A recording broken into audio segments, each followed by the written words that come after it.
মোটা আপুদের জন্য ভ্যান গলা দিয়ে কামিজ কাটিং। তো ৪৪ ইঞ্চি কিন্তু লং এবং ৪৫ বা ৪৬ ইঞ্চি আমরা বাড়তি করে নিয়ে কাটিং করব। তো বডি হয়েছে ৪৬ ইঞ্চি পরিমাণ। তো দেখুন আমরা কিভাবে কাটিং করব। তো এভাবে ২ পার্ট থাকে, আমরা যখন কাপড়টি সেম দোকান থেকে কিনে আনি তো এভাবে ভাঁজ দেওয়া থাকে। তো দেখুন সমান মাঝখান দিয়ে আমরা ভাঁজ দিয়ে টোটালে কিন্তু ৪ ভাঁজ করে নিব। তো এখানে সম্পূর্ণ কাপড়টি মেলে নেওয়ার কোনো প্রয়োজন নেই। তো আমি একেবারে সহজ নিয়মটাই আপনাদেরকে দেখিয়েছি। তো দেখুন সমান মাঝখান দিয়ে কিন্তু টোটালে ৪ ভাঁজ করে নিয়েছি। যেহেতু এখানে বডি বেশি তার জন্য সম্পূর্ণ কাপড়টা খুলি নেই।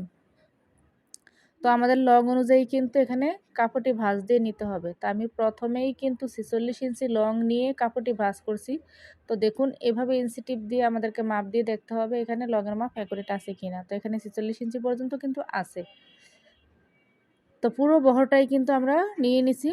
তো আমি আপনাদেরকে দেখাই এখানে কতটুকু বহর আছে। তো এখানে ১৬ ইঞ্চি পরিমাণ কিন্তু বহর আছে। তো সম্পূর্ণ বহর দিয়ে আমি ভাঁজ দিয়েছি, যেহেতু এখানে বডি বেশি ৪৬ ইঞ্চি বডির জন্য আমি কাটিং করব। তো দেখুন আটকানো অংশ থেকে আমরা প্রথমে ফুটের মাপ নিব। তো এভাবে ইঞ্চি টিপ দিয়ে আমরা ৪৬ ইঞ্চি বডির জন্য ৮.৫ ইঞ্চি এখানে ফুট নিব। যেহেতু ব্যান্ড কলার দিয়ে কাটিং করব তো নর্মালি কামিজের মাপ হলে আমরা ৮ ইঞ্চি পর্যন্ত নিয়ে নিতাম। তো এভাবে আমাদেরকে সেলাই মার্জিনের জন্য ১/২ ইঞ্চিতে মার্জিন করতে হবে। তো মার্জিনটা আপনারা কিন্তু প্রথমেই করে নেবেন। তো এখান থেকে আমরা আর্মহোল নেব ৭ ইঞ্চি পরিমাণ। এবং আমি যার জন্য তৈরি করব কাস্টমার একটু ঢিলাঢালা পোশাক পরে, তো তার জন্য ৭ ইঞ্চি নিয়ে নেব। তো এখান থেকে সাইড ফাড়া ১৩ ইঞ্চি এভাবে অর্ধেক করে আমরা মার্ক করব। তো অবশ্যই আপনারা পুরনো কামিজ থেকে মাপ নেবেন। তো বডিকে ৪ ভাগের ১ অংশ আপনারা নেবেন এবং পাশে কিন্তু আরও ১.৫ ইঞ্চি বাড়তি নেবেন।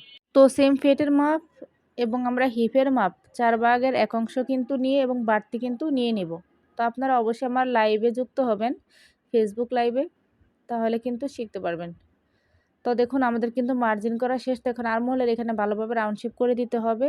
যেহেতু এখানে আমি তালপাট কাটিং করব না এবং আমি যার জন্য তৈরি করব সে একটু ঢিলাঢালা পরতে পছন্দ করে। তো ৪ ভাঁজে আমরা ঘের এখানে ১৪ ইঞ্চি নিয়ে নিব সেলাই সহকারে। সাইড পাড়ের সেলাই সহকারে এখানে আমি ১৪ ইঞ্চি নেব। তো এভাবে আমরা মিলিয়ে দেব ঘেরের মার্কিংয়ের সাথে।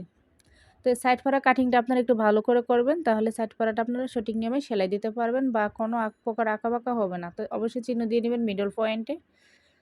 তো এই মার্ক অনুযায়ী আমরা এখন কাটিং করে নিব। তো আমার পেজে একেবারে নতুন আছেন যারা অবশ্যই পেজটি ফলো দিয়ে নেবেন আর লাইক কমেন্ট শেয়ার করতে কিন্তু একদমই ভুলবেন না। এবং এই ভিডিওটি যদি আপনার পরবর্তীতে প্রয়োজন হয় অবশ্যই আপনি শেয়ার দিয়ে রাখতে পারেন। পরবর্তীতে খুব সহজেই কিন্তু আপনি দেখতে পারবেন। তো আমার কিন্তু অলরেডি কামিজ কাটিংটা শেষ। তো এই ঘেরের অংশ একটু আমরা রাউন্ড দিয়ে নিব, তাহলে কোনা ঝুলে থাকবে না। আর এই চিহ্নগুলো আপনারা দিয়ে নেবেন হিপের এখানে, পেটের এখানে এবং বডির এইখানে চিহ্ন দিলে সহজে সেলাই করতে পারবেন। এখানে দেখুন পেটের মাপের এখানে আপনারা একটু কমিয়ে দিবেন। তো এখানে কমিয়ে দিলে দেখা যায় এখানে টান টান হয়ে থাকে না। তো মাঝে মধ্যে আমরা যখন সেলাই করি কামিজ এই পেটের এই মাপের এখানে কিন্তু টান টান হয়ে থাকে। তো এই জয়েন্টটা আমরা খুলে নিব, কাঁধের এই জয়েন্টটা। তো দেখুন এখানে একটি পার্ট আমরা কিন্তু সরিয়ে নিব।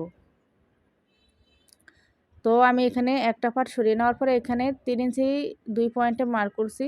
তো এখান থেকে আমরা ১ ইঞ্চিতে একটু মার্ক করব। তো এইভাবে একটু কাটিং করে নিব, যেহেতু আমরা এখানে কলার সেট করব পিছনের পার্টে, এটা কিন্তু সামনের পার্টে কাটিং হবে না। তো আমি কিন্তু সরিয়ে রাখছি, তো ওই জায়গাটা কিন্তু আমি স্কিপ করছি। তো দেখুন এখানে আমরা হাতা কাটিং করে নিব। তো হাতার লং নিব আমি ১৮ ইঞ্চি পর্যন্ত। তো দুইটা হাতা কিন্তু একসাথে বের করব। তো দেখুন আপনারা একটু মনোযোগ সহকারে আমি কিভাবে কাপড় ভাঁজতেছি, আপনারা পুনরায় যদি না বোঝেন ভিডিওটি আবারও টেনে টেনে দেখবেন।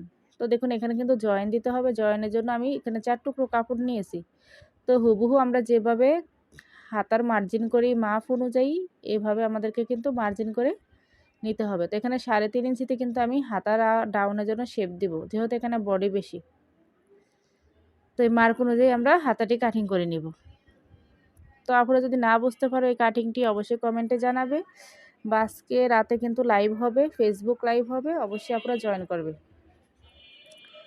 তো দেখুন আমার কিন্তু অলরেডি জয়েনও কাটিং করা শেষ। এখন আমরা গলাটি কাটিং করব। তো গলা কাটিংটি কিন্তু গুরুত্বপূর্ণ একটা কাটিং, আমি কিন্তু রিলস আকারে ভিডিওটা দিয়েছি। তো এখানে ৩ ইঞ্চি ২ সুত আমরা গলার পাশে নিব। আপনারা ৩ ইঞ্চি ২ সুত পরিমাণ কিন্তু গলার পাশে নেবেন। আপনারা যদি ৩.৫ ইঞ্চিও নেন এক্ষেত্রে কিন্তু কোনো প্রকার সমস্যা নাই, যেহেতু বডি বেশি এখানে। তো এখানে গলার লং হবে ৭.৫ ইঞ্চি এবং এখানে আরও ১/২ ইঞ্চি কিন্তু আমি বাড়িয়ে নেব কাপড়ের উপরে। তো সম্পূর্ণ লং কিন্তু ৮ ইঞ্চি পর্যন্ত হবে। তারপর আমরা বক্স বানিয়ে নেব গলা কাটিংয়ের জন্য। তারপরে দেখুন আমি কিভাবে শেপ দিতেছি। তো এখানে শেপটা যদি ভালো নাও আসে, আপনারা কাটিংয়ের সময় কিন্তু শেপটা ভিতরের দিকে দিয়ে কাটিংটা সুন্দর করে নেবেন বা পানগোলা আকারে কাটিং করে নেবেন। তো দেখুন এই মার্ক অনুযায়ী আমি এখন কাটিং করে নিব। এবং যারা একদম নতুন আছো আপুরা অবশ্যই ধীরে সুস্থে কাজ করবে। আর ভিডিওটি জানি একবার দেখলে কোনো আপুরাই বুঝতে পারবে না। তো 2 থেকে 3 বার ভিডিওটি ফেলে করে দেখবে। আশা করি কামিজ কাটিংয়ে যাদের বডি বেশি তাদের কিন্তু কোনো প্রকার সমস্যা হবে না। তো গলাটি কিন্তু আমার অলরেডি কাটিং হয়ে গেছে। তো এখন আমরা ভ্যান কলার কাটিং করব। তো আমি এখানে এক সাইড থেকে কিন্তু বক্রম কাটিং করে নিব ভ্যান কলারের জন্য। তো আমি লং নিব 12 ইঞ্চি পর্যন্ত। তো যাদের বডি 40-এর উপরে হয় তাদের জন্য আপনারা 12 ইঞ্চি নেবেন এবং 40-এর নিচে যাদের জন্য তৈরি করেন তাদের জন্য 11 ইঞ্চি নেবেন। তো এই মাপগুলো কিন্তু গুরুত্বপূর্ণ একটা মাপ, অবশ্যই আপনারা প্রয়োজনে খাতায় লিখে রাখবেন। তো দেখুন কিভাবে আমার ভ্যান গলাটি কাটিং হয়েছে। তো অবশ্যই ভিডিওটি শেয়ার দিয়ে রাখবেন।